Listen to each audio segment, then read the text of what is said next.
যেদিন বাবা তোমাকে প্রথম বাড়িতে নিয়ে এলো, আমি দরজার পাশে লুকিয়ে দাঁড়িয়েছিলাম।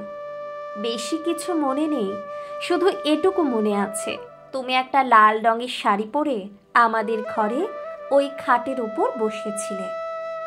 বাবা আমাকে হাত ধরে তোমার কাছে নিয়ে এসে বলল, এই তোর নতুন মা, তোকে খুব আদর করবে। বাবার কথা শুনে মনে মনে কত কি ভেবেছিলাম। তুমি আমাকে আদর করে খাওয়াবে, আমার জামার বোতাম পরিয়ে দেবে, আমার হাত ধরে হাঁটবে। সত্যি কত ভালোবাসবে তুমি আমাকে। তাই কদিন পর থেকে তুমি যখন বাবার অবর্তমানে আমাকে বাসন মাজতে বলতে, কাপড় কাচতে বলতে, আমি খুশি মনে সব করতাম, শুধু তোমার ভালোবাসা পাবো বলে।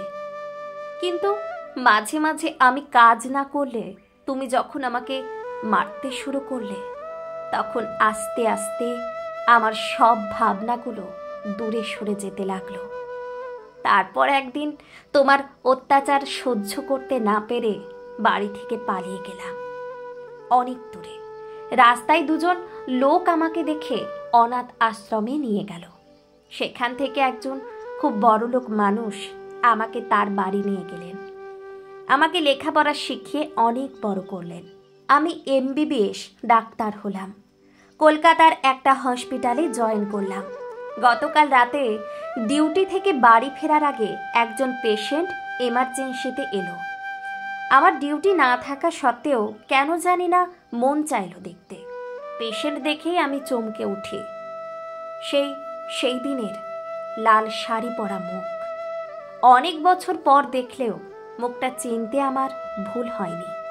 তারপর কাঁদো কাঁদো মুখে বাবাকে দেখে আমি নিশ্চিত হয়ে যাই, তুমি আমার সেই নতুন মা, যাকে নিয়ে আমি অনেক স্বপ্ন দেখেছিলাম। গতকাল আমি হসপিটাল থেকে বাড়ি যাইনি।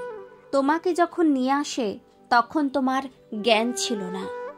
আমি কাল রাত থেকে তোমার বেডের পাশে বসে আছি আর ওপরওয়ালার কাছে প্রার্থনা করেছি, তুমি আমার নতুন মাকে ভালো করে দাও।